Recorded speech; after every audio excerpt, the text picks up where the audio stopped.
কি কিনতে আসছিলেন? মানে গাঞ্জা কিনতে আসছেন? বসেন বসেন বসেন। আপনি কি কিনতে আসছেন? বাবা বাবা মানে কি? ব্যবস্থা করবো। কি কিনতে আসছেন? সারাদিন গাড়ি চালা গেলে চললো জ্বর উঠে আমি গাঞ্জা নেমে হাজাম হইলে। গোপন আস্তানা, পকেটে মাদকের টাকা, নেশার টানে গুটি গুটি পায়ে এগিয়ে আসছিলেন কয়েকজন ক্রেতা। চারপাশের নিস্তব্ধতা ভেঙে হঠাৎই সেখানে হাজির হলো পুলিশ। পালানোর কোনো সুযোগ নেই, হাতে নাতে ধরা পড়ে গেল সবাই। বুকের ভেতর তীব্র আতঙ্ক, এবার বুঝি কপালে থানা আর জেলের ভাত নিশ্চিত। কিন্তু কিছুক্ষণের মধ্যেই সেখানে যা ঘটল তার জন্য পকেটে টাকা নিয়ে আসা সেই মাদক সেবীদের একজনও প্রস্তুত ছিলেন না। আটকের পর অপরাধীদের লাইনে এক সারিতে বসিয়ে দেয়া হলো। লাইনে বসে থাকা লোকগুলোর চোখে মুখে তখন চরম আতঙ্কের ছাপ। তারা ভাবছিল হয়তো এক্ষুনি শুরু হবে কড়া জেরা, ধোলাই কিংবা রুটিন মাফিক আইনি সাজা।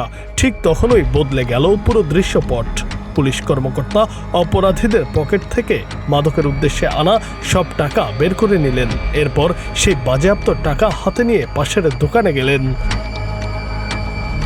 লাইনে বসে থাকা ব্যক্তিদের তখন ভয়ে খাম ছুটছে, আর ভাবছে এরপর তাদের ভাগ্যে কি চরম বিপদ অপেক্ষা করছে।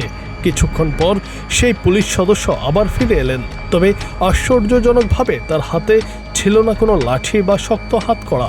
বদলে তার দুই হাতে শোভা পাচ্ছে থরে থরে সাজানো দই মিষ্টি আর বাহারি সব ফলমূল। মাদকের জন্য আসা সেই ব্যক্তিদের লাইনে বসিয়েই শুরু হলো এক অবিশ্বাস্য জামাই আদর। মাদক কেনার জন্য তারা যে টাকা এনেছিল সেই টাকা দিয়েই কেনা হয়েছে দই মিষ্টি ও ফলমূল, আর সেগুলো তাদের খেতে দেয়া হয়। চরম শাস্তির বদলে এমন অদ্ভুত আর লজ্জাজনক আপ্যায়ন দেখে রীতিমতো হতবাক হয়ে পড়ে মাদক ক্রেতারাও। সিনেমার মতো টান টান উত্তেজনায় ভরপুর এই ঘটনার নায়ক হলেন পুলিশ কর্মকর্তা রসুল। সম্প্রতি পুলিশিং কর্মকাণ্ড নামে একটি ফেসবুক পেজ থেকে এই অভিনব অভিযানের খবর ছড়িয়ে পড়ে। জানা গেছে তিনি প্রায়ই এভাবে মাদক কিনতে আসা ব্যক্তিদের ধরে তাদের ওই টাকায় বিভিন্ন খাবার কিনে তাদের খাইয়ে এক অনন্য মনস্তাত্ত্বিক শাস্তির মুখোমুখি করেন। অপরাধীদের শুধরে নেওয়ার এই ব্যতিক্রম ও মানবিক কায়দা সোশ্যাল মিডিয়ায় নেটিজেনদের প্রশংসায় ভাসছে।